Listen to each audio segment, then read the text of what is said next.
Hello again, and welcome to Winning with the Wrangler at Dick Powell's Leadership Corner, brought to you by Earth, Wind, Fire, Water, Training and Development, where our passion is building leaders of today and tomorrow. The information on today's program was gathered at many different places and from many different people. So if you hear yourself in the discussion today, remember this: it is not all about you. Now, for speaking engagements or appearances, just want to get a hold of us, give us a call here at 727-422-1833, 727-422-1833, and remember that we can always be of help to you. Today we're going to look at some things that I believe will be of interest to all of you out there that are leaders. You see, we truly believe that everyone is a leader, and we truly believe it is what you can do to help yourself and your organization grow. Now, we here at Earth, Wind, Fire, Water, Training Development, we offer some customized presentations to fit your individual needs or your team's needs. Some of those could be, we do some lunch and learns, we do some 10-minute briefings. These are really important to bring to your team once a week or once a month. Keynote speaking, of course, we can come in for your organization or some sponsored event that you wish us to be at. We always are up for half-day or full-day webinars or seminars. We really like to do them in person, just so you know. In-house corporate training and executive and personal retreats. Executive retreats are always important to bring your leadership team together in one place to really focus on what is important to the organization and to the team. We also are interested in doing some partnership summits.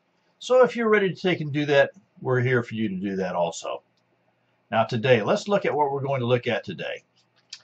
Today we're going to, we're going to dig into that awful piece of what do leaders do and how do people look at leadership from an offer outside.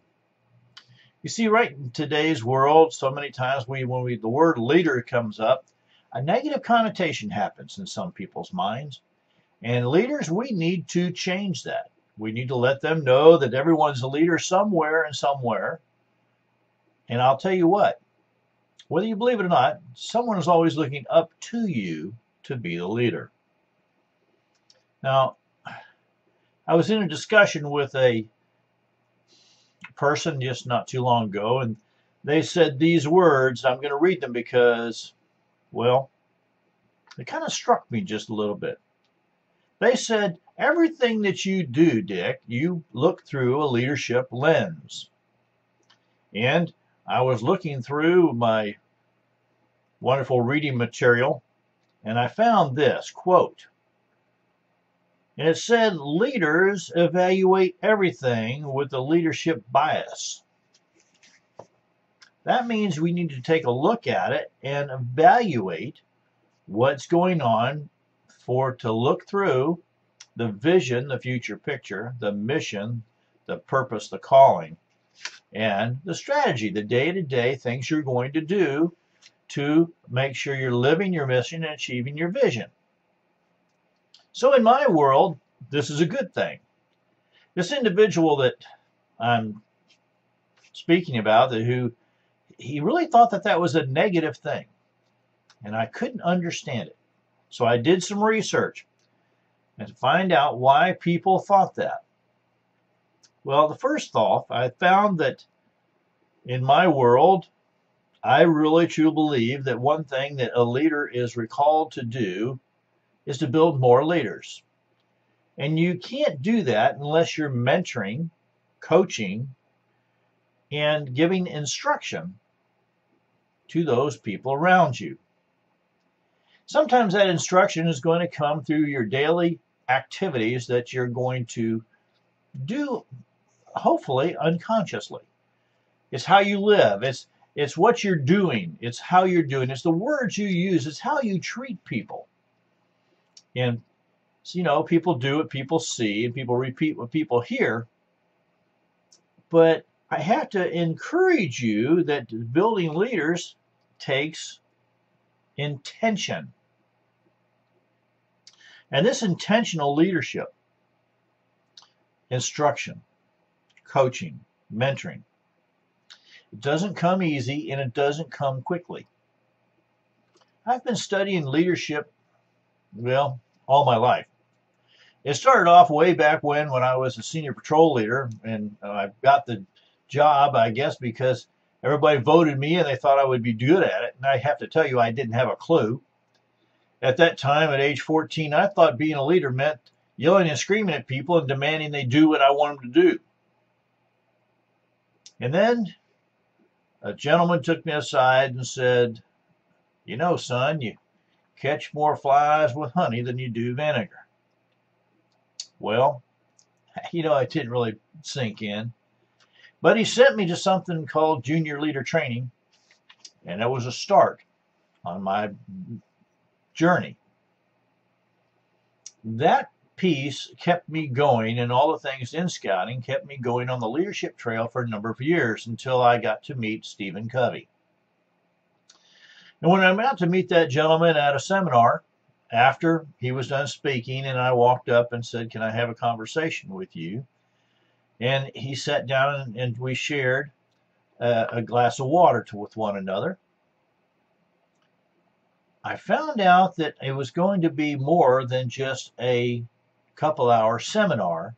It was going to give me what I needed to become a great leader and to do what he called was our purpose in life, and that was to build more leaders. He went on and on about the intentional piece of being intentional every day, of looking around and finding something that someone did good. He said that no matter what happens during the days, everyone does something well, something good, brings something to the table, even if they don't think they do. And your job as a leader is to seek that out and tell them what a great job they've done. Give praise when it's needed, and give praise in public if you can. He went on to say if I needed to do some correction or maybe talk about some things that didn't go well, that was to be done in private. And so those are two things that I really learned from Mr. Covey. He went on to say that leaders oftentimes show charisma. And he kept telling me that charisma was a gift that you received. He went on to say, though, that charisma oftentimes got you through the front door, but it was character that would keep you there. And he said character is made up of trust, and trust comes from building relationships. And again, relationships are sometimes messy. And sometimes, they're just hard work. But as a leader, building that relationship means being accountable, means being open and honest and available. And that is something that you have to work at every single day. He said to be a great leader, you need to be competent. In order to be competent, he went on to say that you had to be ongoing, continuous learner. You see, you never know everything. And you have to know yourself and be able to admit when you don't know what you don't know what you don't know. And either go and grab it and learn it, or build people around you who fill in your gaps where maybe you need some filling in. I know myself, I consider myself a pretty good leader. There are gaps in my background that I need to help with. Fortunately, my loving wife, Miss Robin, she fits those pretty well, and it seems like I fit hers. That's a great thing to have, knowing when you don't know what you don't know, and also building these relationships around you so you have a team to be with. They lean on you, you're leaning on them. Character, you see, builds trust. Competence, that's the ability. And it's the ability to Some people just have certain abilities that come natural. I was working with a young man yesterday. He was here working on things in the house, and he had the ability to take and see the problem, realize what needed done, find the proper tools, fix it, and it seemed so easy. He didn't have to think about it. He had the competence, the ability to just do it. And leaders, I'm going to just really say to you, if you feel you're not competent in some things, like I'm not real competent in when I write a book, I really give it over to the person who checks for all the spelling and punctuation. Sometimes I'm not real confident in that, so I have to bring someone beside me to do that. Leaders know what their gifts and talents are, and they do what they do best, and they farm out the rest. The thing that really struck me, though, was the word conviction. Of course, my mind immediately went to convict. That's not at all exactly what it means. But it means have conviction. It means I believe in it so much I'm going to have my backbone and I'm going to stand up for it. When I'm convicted of something, it means I've really done it and I believe in it.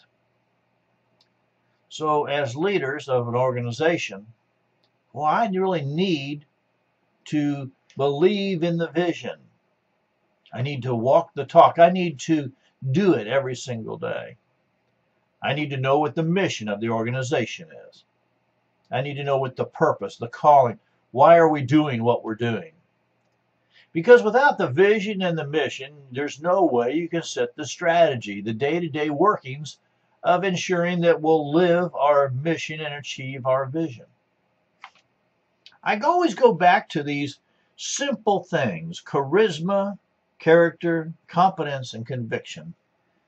And it's amazing to me how I've had those notes for a number of years stuck in this book in front of me. And when I talk about leadership and people say to me, Dick, what's the deal? And why do you think it's so important? And I believe that's what this gentleman was saying was you know, hey, you look at everything through a leadership lens.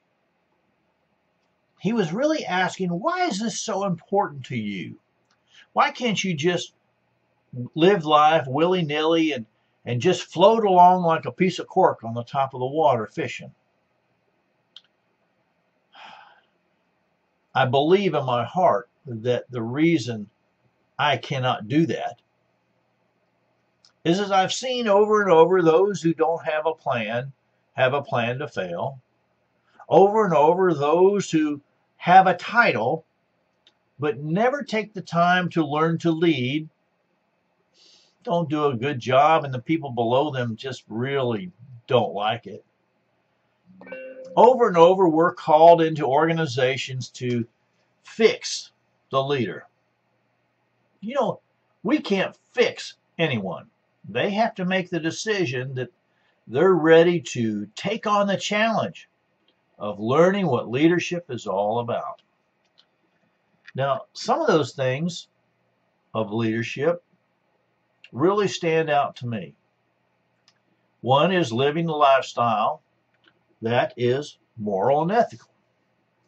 Now, moral, those are what you will and won't do. And that's how you feel about how you're raised. It might be where you were raised and all those different things.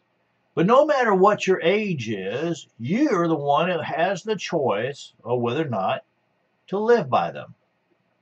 Also, you're the one who has a choice of whether it's ethical. Is it good for you? Is it good for the whole?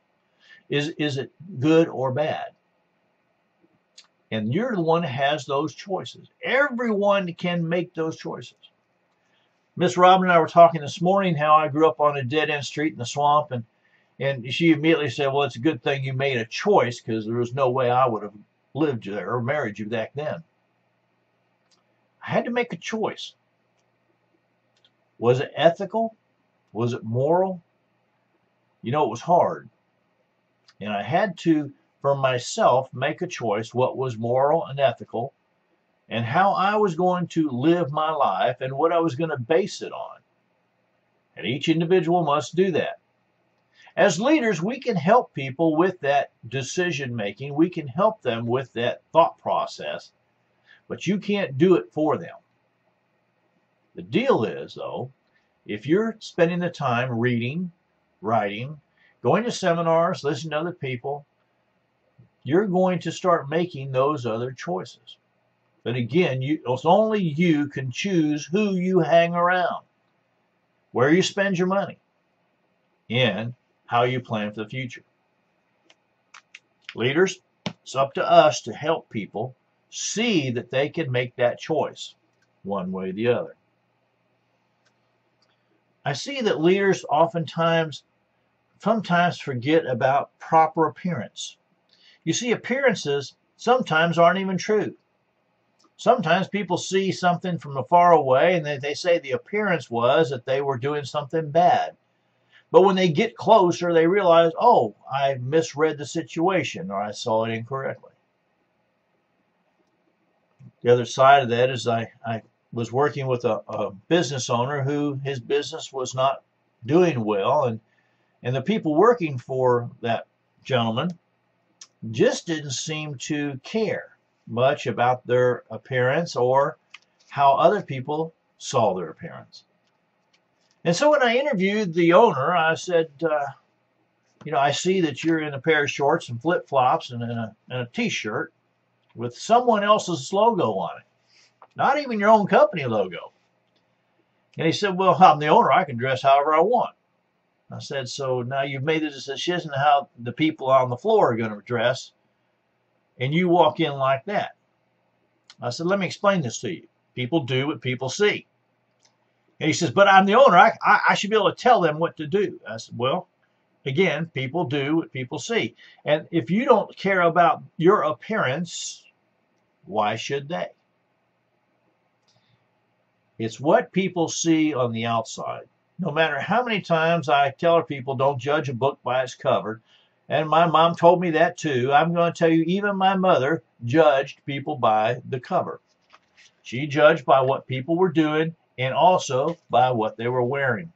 I'm not saying it's right. I'm saying it's true. So, leaders, I'm going to encourage you to think about that. Think about where you are, who you're going to be with, and what tone you're going to set before you get to speak. I think that's pretty important. You've got to have a conscience. And this is more than, if you're my age, you grew up with, the little person on your shoulder. Well, it's more than that. Conscience is built up over good decisions and bad decisions, more or less. And hopefully, good leaders can help people make good decisions and live with that conscience and be able to know what is right and what is wrong. And that goes from taking home some paper clips from the office or borrowing the car from the company for something that's not company related. Just simple things that sound so, nondescript, but they really do have a meaning.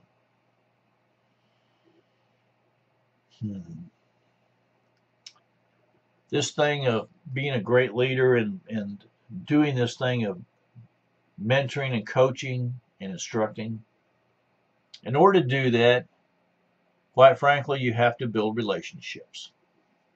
One of the biggest things that I've seen people struggle with is making the time for people. In today's world, we think that, hey, this should be no problem. We all have a cell phone. We're on Facebook. We're on Twitter. We're on LinkedIn. We're on everything you can imagine. And communication should be so easy. And doesn't that build relationship? And I'm going to give you a little opportunity here, and the answer is no. You see, face-to-face conversation is something we're losing, and I believe we need to go back to it. When you're on Twitter or you're on Facebook or you're on, LinkedIn, you cannot look the person in the eye. And I'm going to tell you what, that is a very important piece of building relationships. But building relationships need to be intentional also. As a leader, I had a large group of people that worked with me, I was director of education, and there was a lot of other instructors. Spending time with them became hard sometimes to not have to do it on company time. And even on company time, it sometimes was a struggle just to take and get them to by themselves for 2 or 3 minutes that you could have a conversation.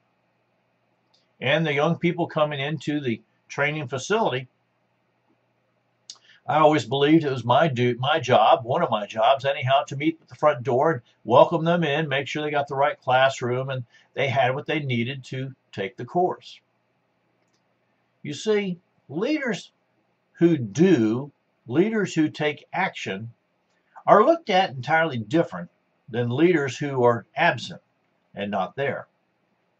One of the organizations that we just got done working with, we were talking to the people in the organizations, and they said, well, we don't really even know who the leaders are. We haven't really seen them.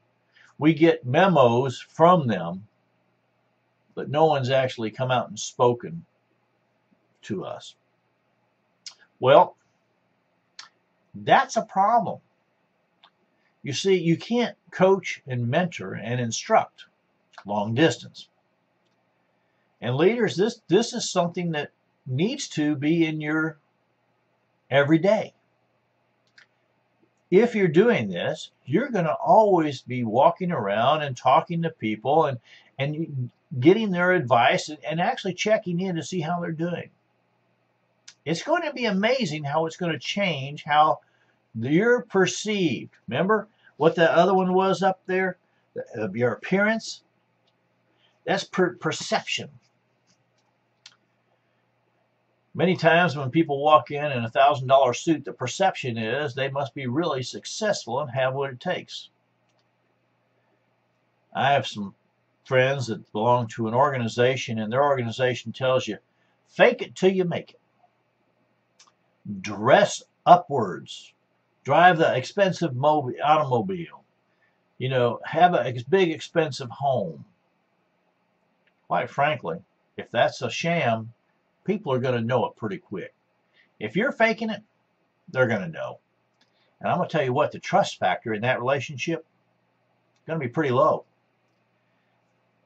What you're doing there is you're living a falsehood. Falsehoods are never good when you're trying to build trust, when you're looking to build a relationship that's long term. Leaders, if you're running an organization and you're looking for a quick sale, I'm going to sell once and move on, try this thought process. Think about I'm going to sell over and over and over and over. You see, that's what some companies do. And that's what some companies have, those fancy little logos that are very well seen and respected. Not saying that that'll make you $1 million. I'm saying that that's where you need to look. Leaders, these things that I've mentioned, charisma, you know, the gift. And I'm going to tell you what, that's a gift that you can work on, you can build on. And if you don't feel you have that gift, there are people who can help you with it. That's what I'm saying to you. Now, character, that trust value, well, that happens every single day. And I will tell you, quite from experience, you can ruin the trust very quickly with one wrong turn. And it might take you a long time to rebuild that trust, but that's going to be up to you. You see, this thing of mentoring, that means really you're going to have to be intentional about working with people, about building that relationship. And the whole thing, leadership through coaching, I'm going to tell you what, it works all the time. And I'll tell you why it works. It works well because that person you're coaching becomes a leader. I often encourage leaders to find new leaders to replace themselves with. If you use that thought process, I'm going to build someone to replace me with, you're not going to build them with all your same ideas and the thoughts. You're going to build them with the background to make their own ideas and own thoughts but to be able to put them in place, take action on them. Different thought process there, isn't it? Do I look at everything through a leadership bias? Yes. That leadership bias usually means for me, or I will say always means for me, that I look at our vision. What does our long-term picture look like? Now, I have to tell you, I have a couple visions. One for our organization and one for our family. Now, they're not too different, by the way, but I do have two of them, but they need to intersect. I guarantee they do. Your mission is the same. You need to look at what it is for your organization and what it is for you personally and for your family. Then, and only then, can you take out the calendar, can you put things on there, can you write down who's in charge or who's going to be accountable for that opportunity on the calendar. And only then can you do that and have accountability. That's one of the bigger pieces that I have written down here on this piece of paper. That charisma oftentimes gets you through the door, but it takes character to keep you there. It takes competence to ensure that you're going to be able to do what you can do. And it's going to take the conviction to take action. You see how these things all start to work together over and over. You know, as we work with organizations, both religious organizations and for-profit and non-profit organizations, we see some of the same opportunities over and over, especially in people. And when we look at people who don't have their own plan, you know, if you're not planning your life, someone else is and will. If they don't have that, the first thing we like to do is encourage them to work on it. And we'll work with them on an individual basis if that's what's needed.